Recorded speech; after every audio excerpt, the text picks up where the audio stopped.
just to show you how stupid I can be. We were packing on our hands and knees on a hard concrete floor. And I had this brainstorm. And as I said to the person next to me, this packing is killing me. My back hurts. This is killing my knees on this hard cement floor. And the person said, yeah, I know what you mean. And I said, you know what we need? This is my brilliant insight. We need knee pads. I was very serious. And this person looked at me like I was the stupidest person they'd ever seen. They're like, I'm working for this person. This is great. And said, what we need is packing tables.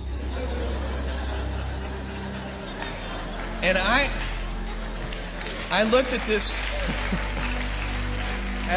person and I thought that was the smartest idea I'd ever heard. The next day we got packing tables, and I think we doubled our productivity. That early stage, by the way, of Amazon.com, where we were so unprepared, is probably one of the luckiest things that ever happened to us, because risk is a necessary component of progress. So, there are different kinds of people that want to do different kinds of things in their life. And the right framework I found is a regret minimization framework. And so that's just a nerdy way of saying that you want to project yourself to age 80, and then think back over your life.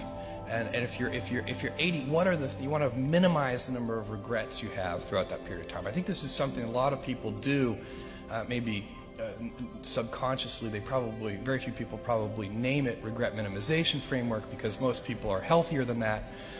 But it was a very clear way for me to think about making that kind of life decision.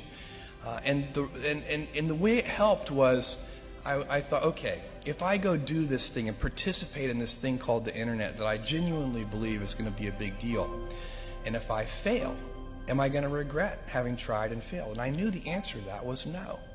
But I also knew that if I didn't try, that I would always regret that. I would always wonder, and it would haunt me. You can't follow the fashion when you're trying to do a startup company, or I think really anything in life. But you have to, as an entrepreneur, if you're gonna build a company, make sure that you are focused on something you're passionate about.